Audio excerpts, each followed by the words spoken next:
What is up, guys? Rick Cacus here, and today we are going to be taking a full fire team loaded with the Sunshot exotic energy hand cannon through the entirety of the Leviathan Raid in Destiny 2 to see if and where the Sunshot is a worthwhile exotic to utilize. And so, let's get started. Now, the Sunshot exotic hand cannon, this is a really interesting exotic. Some of you may be going, why are you testing this weapon? It doesn't see, too much play, but that's kind of the interesting part. The Sunshot, on paper, is the Destiny 2 Fatebringer. The Fatebringer being the most famous and frankly powerful PvE hand cannon to exist in Destiny 1. It was a hand cannon that had explosive rounds and had a perk called Firefly, where getting a headshot would cause the enemies to explode. It was so unbelievably good at crowd control. It also had Outlaw, but that's just insane. The Sunshot marks a lot of those similarities. Firstly, it has a perk called Sunburn, which gives the Sunshot explosive rounds. Other guns, like the Better Devils, are used just because, basically they have explosive rounds. That's how powerful that perk is. And then we have another perk, Sun Blast. Targets killed with Sunshot explode in solar energy. So you don't even have to get a headshot like you did with the Fatebringer. Just killing an enemy will cause it to explode and damage nearby enemies. So the Sunshot, it is Destiny 2's Fatebringer, but is it any good in the raid? Well, firstly, we have the Castellum Encounter. Now, in this Castellum Encounter, the Fatebringer 2.0 acts like a Fatebringer would. It's fantastic.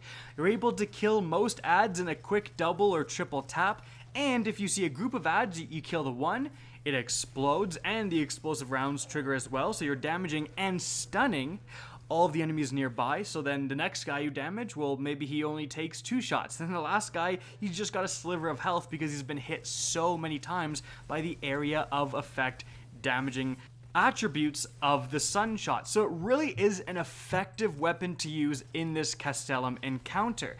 The only place it struggles is against the yellow health Centurions, the Reclaimers. If you try to take one of those guys out with just the Sunshot, you can do it, definitely, but it takes quite a bit of your ammunition. You generally want to use your power weapon first, like fire a shot of rockets into the Centurion and then finish him off with the Sunshot. But I'd be saying this for pretty much any kinetic or energy weapon, so it's really not too much of a downside for using the Sunshot. The only reason I do mention it is because you are giving up your exotic slot. And another weapon like a Wardcliff Coil or a Merciless, which also are exotics of course, they are much more effective at taking out these Centurions than something like the Sunshot.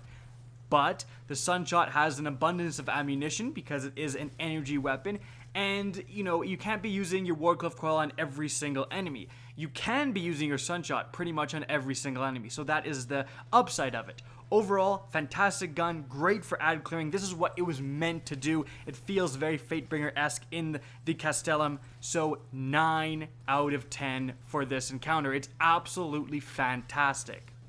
Now, moving on from there, let's talk about the Sunshot in the Gauntlet Encounter. This encounter essentially has 2 different parts. The first part, when you're damaging and killing enemies that spawn, and the second part when you're either running, which of course not using a weapon at all, or you're holding open the plates, and then you're just shooting the arrows. Well, in that first section, where enemies are spawning and you're going to have to defeat several instances of that section, enemies spawn like minimum 3 times, it's actually great. Enemies spawn out of doors in groups of 3. There's 2 Legionnaires and 1 Scion, so you can just kill a Scion in like 1 headshot. It explodes and damages and stuns both of the Legionnaires, and you quickly finish them off. It's actually great in this section. The enemies spawn grouped together, perfect for a weapon focusing on spreading its damage over an area of effect. Like, you could not ask for a more effective weapon for taking down those enemies. Now, of course, there is a more powerful Centurion that later spawns. Same scenario happens as before in the Castellum. Sunshot, not as good for this guy, but you can, use it to quickly take down his shields, and then switch to a power weapon, do some major damage, finish him off with the Sunshot, or just, saving a power weapon for those guys is really not too big of a deal, and that mostly happens anyways, no matter which setup you are using. As for shooting the arrows, it's pretty fine. The only thing is that there may be some weirdness with explosive rounds. This is anecdotal, but a couple of times it kind of triggered weird because you'd shoot one and you thought that potentially the explosive rounds would actually hurt the arrow below. So this may be a factor, really not too big a deal, but frankly, you probably want to be using something like a very accurate auto rifle or even a scout rifle in this scenario rather than a hand cannon. And the reason is simply because you only have 8 rounds in a magazine. You're going to be spending so much time reloading, which can get you into trouble when your teammate is sitting there with the orb saying, shoot, shoot, shoot. But overall, pretty decent weapon. I'd say it's definitely above average because it's so good at taking down those first few waves of adds. I'm going to give it a 7 out of 10 in this encounter. Now continuing on from there, let's talk about the Pleasure Gardens encounter, aka the dogs.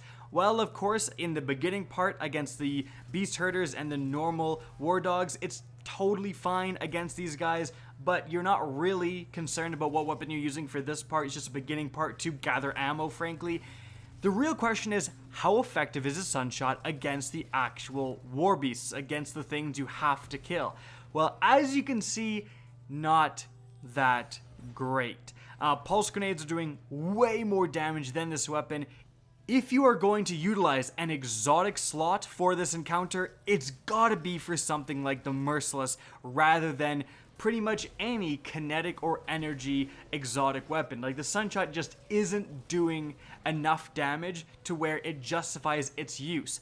Now, I will say it's above average. It's above average because it does, decent damage. It doesn't do, like, horrendous damage. It does decent damage against the war beasts. And the one good part is that because, again, it's so good at area of effect damaging, when the bunch of normal red health war beasts charge you, you can sometimes get overwhelmed. Being able to turn on those guys and shoot just a few with the Sunshot, damage all of them with explosive rounds, cause all of them to stun because of sunburst, that can be very effective. Like, it actually may be good at bailing you out of those scenarios. And then, of course, you can just use a legendary weapon like a rocket launcher with explosive rounds, or even like a very powerful shotgun to deal with those war beasts. So in that aspect, not terrible.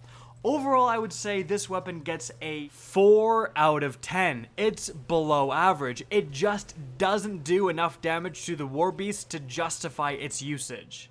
And next up, we have the Royal Pools encounter. How is the Sunshot here? Well, this encounter is really broken up into 2 different sections. The first section is defending the plates, and the second section is DPSing the purple objects. You would preferably like a weapon that's good for both of these sections. So, the first section, defending the plates. The Sunshot is actually very, very good here. It's excellent at taking down the tons of adds that are gonna, spawn over time, charge at you. Defending that position with the Sunshot is very, very easy. You're going to stun, you're going to explode all of those red health enemies. Against the Bathers, it's actually not terrible. 1 pulse grenade and a few rounds from a Sunshot can finish off a Bather. It's really not that big of a deal to take those guys down with a little bit of help. You won't be able to take them down that easily with just a Sunshot, but use your power weapon for a little bit and then finish them off with a Sunshot, or just reserve your power weapon for taking the Bathers out, use your Sunshot for all of the other enemies, and you are going to have a totally fine encounter here. So Sunshot, definitely above average. I just really liked it for taking down, especially when you are able to hit like 1 Scion and basically kill another Scion in the process because of all the area of effect damage. It's great in those type of scenarios. Now, how is it against the actual DPS phase? Does it do any more damage than usual against those purple objects? They're grouped close together and this weapon does explosive damage, right? Well, I actually thought it did, but upon further examination and slowing down the footage frame by frame, it actually turns out that each damage number that appears corresponds with a single shot. I couldn't find any instances where a shot of the Sunshot would hit one of the purple objects and 2 damage numbers would appear. Like, there may be 2 on screen, but that's because 1 already existed from a previous shot. So it seems like explosive rounds just do not affect this weapon basically whatsoever, at least not in my experience and my gameplay, in damaging the purple objects, which of course is extremely disappointing. We know for a fact that, the Wardcliff Coil was nerfed like crazy for this encounter because its explosiveness was so good you could take out all 3 purple objects in a single shot. So Bungie did nerf that, and it seems like all explosive weapons were affected negatively by that nerf. The Sunshot seems to be included. So terrible at the DPS phase. Because you're only doing 137 damage per shot, and when we compare that to something like the Merciless Exotic Fusion Rifle, you're doing over 300 damage per bolt of a single shot, and you're shooting like 8 or 9 bolts. So it's insane. Even compared to the legendary main ingredient, you're doing over 300 damage per bolt of that fusion rifle too. There's just weapons that out DPS the crap out of the Sunshot in this scenario. But because it's very good in the first part and then pretty lackluster in this part, I think that averages out. I would give the Sunshot a 6 out of 10 for this encounter. Again, it's just barely above average. In any event, it's time to move on. And last up, we have the final Leviathan encounter against Big Daddy Calus himself. And let's talk about it. Now, this encounter is, like the last one, broken up into several different sections. The first section, you have killing enemies in the throne room. The next section, you have the big head area where you're killing scions and then eventually killing skulls. And then lastly, you have actually damaging Calus. Now, these are 3 different sections, and certain weapons are very good at certain sections, certain weapons are terrible at other sections. You would like to have a weapon, like frankly the Sweet Business, or the Cold Heart, that is effective in each one of these sections. But is the Sunshot? Well, in the first section, against the throne room enemies, it's decent on paper. And here's what I mean by that. There is many scenarios where there's a lot of enemies coming at you and the Sunshot feels at home. It feels like it did within the Castellum. You're killing a bunch of enemies at once, and it's great to have that area of effect damage.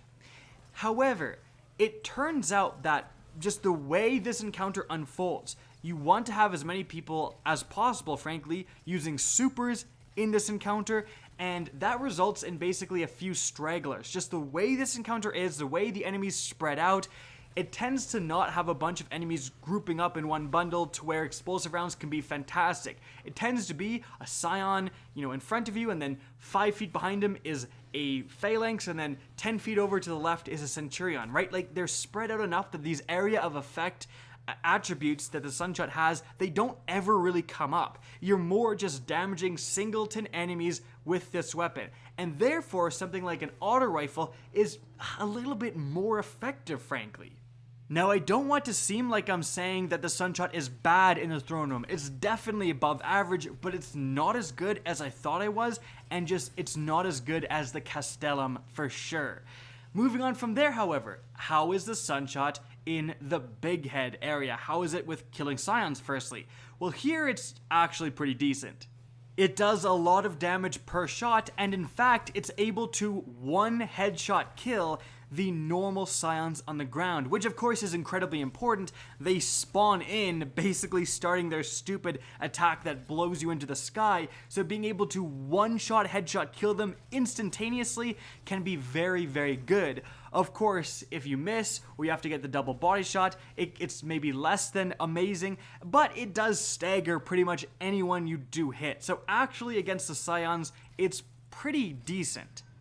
Now, what about the skulls? This is very interesting, right? We have a weapon that does a lot of area of effect damage. Is Sunshot going to affect the skulls? Like, is this thing secretly amazing? No. Unfortunately, no, it isn't. As you can see from the background gameplay, it just isn't very good against the skulls. They sporadically move, and so having a precision weapon like a hand cannon just is not good. The explosive damage seems to trigger every once in a while, but it isn't that effective, and Sunshot seems to not trigger the Sunburst perk against the skulls. Like, it seems to just not work, and so therefore, Sunshot not good against the skulls. Something like the Cold Heart at Sweet Business is just leaps and bounds ahead of this weapon. Frankly, do not use a Sunshot against the skulls. Now, moving on from there, how is the Sunshot against Calus himself? Well, all 6 of us, again, all using Sunshots, hopped on the plate and saw how much damage we can do, and it wasn't much, as you can see from the background gameplay. First of all, it's a little bit difficult to land consistent headshots. Now, I know some of you are going to be like, look at this trash player, but it really is. Because of the Sunshot is just recoiling back every single time. If you're trying to fire this as fast as you possibly can to maximize DPS, obviously, it can be a little tricky to land those headshots because frankly, all you can see is the dang gun recoiling back in your face. Whereas if you have something like an auto rifle, any auto rifle, Sweet Business, or the Origin Story or whatever, you just point and hold the trigger and you're getting so much more consistent headshots. But frankly, the headshots, it doesn't even matter. You could hit all headshots with this weapon, and the fact of the matter is, it's just outrageously out DPS'd by so many other things. Cold Hearts, Sweet Businesses, rockets with cluster bomb, sniper rifles. All of those things are going to incredibly out damage the Sunshot. Like, you can see how pathetic the damage is when we're using just this weapon. So it's just not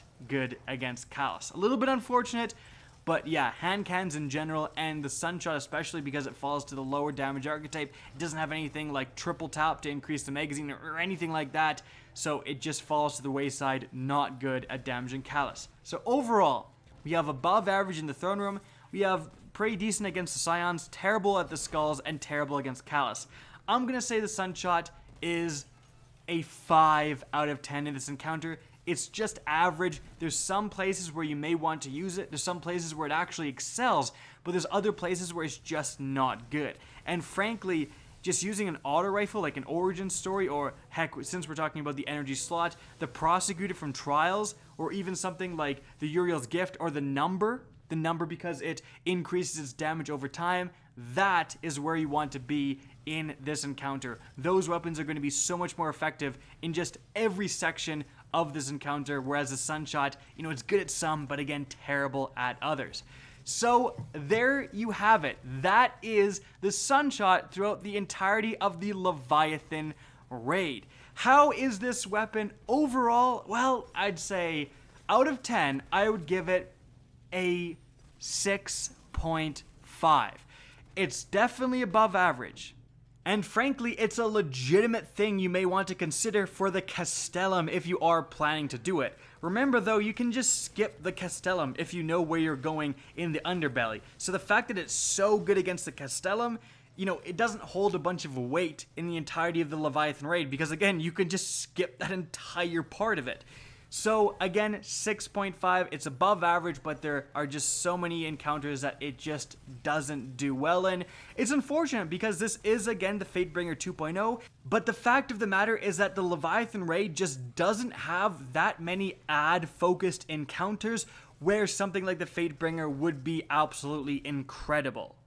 And so guys, that's it for the video. I hope you enjoyed and found this interesting. If you guys have any other exotics you would like to see ran through the Leviathan Raid, leave in the comment section down below. Now if you guys want to see more Destiny 2 content similar to this, don't be afraid to slap that subscribe button. And if you guys want to get in touch with me and keep up to date with the latest channel activity, the best way is to follow me on Twitter at RickCacus. That's linked in the description down below, as is my Twitch channel, which you can also follow. Again, I hope you enjoyed the video, and as always, have a good day.